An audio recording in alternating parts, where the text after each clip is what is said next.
The performance, the Lecture Machine Performance that I did at the Palais de Justice was an iteration of an ongoing series of performances that I'm creating with this device called the Steno Mask, which is it's an old device that's sort of antiquated. It used to be used in courts of law as a form of verbal stenography. So this mask covers your whole face, like your nose and mouth, and it silences your voice so that the court reporters could dictate everything that was being said in court as a method of producing an accurate record.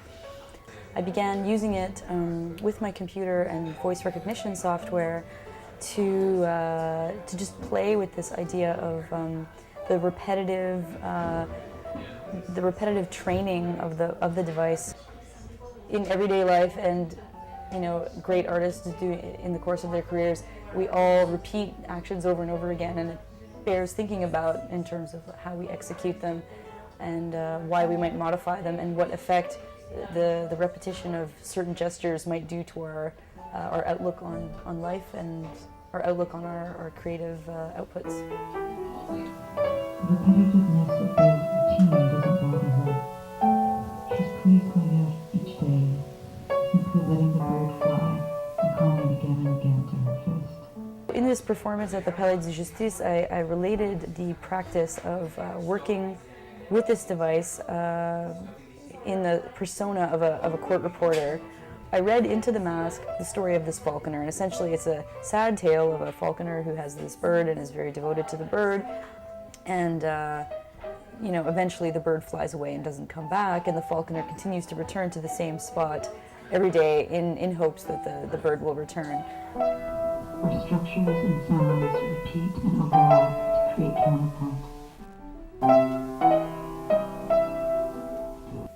The Steno Mask, its heritage is in the law and in being used in courts of law.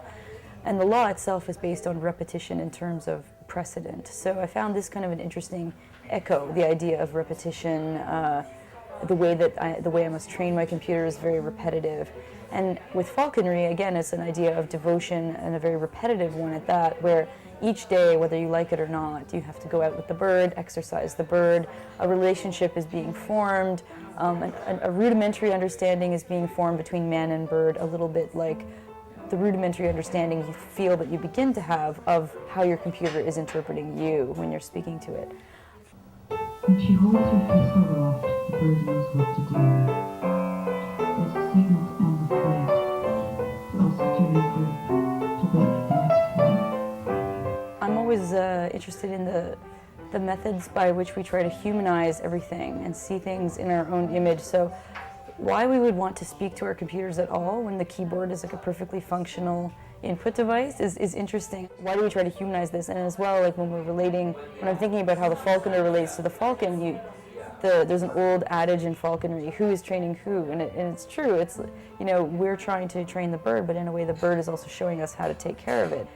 Technology, since we've created it, we've literally created it, it's something that can mirror back to us our own desires. Why was a voice recognition software created at all?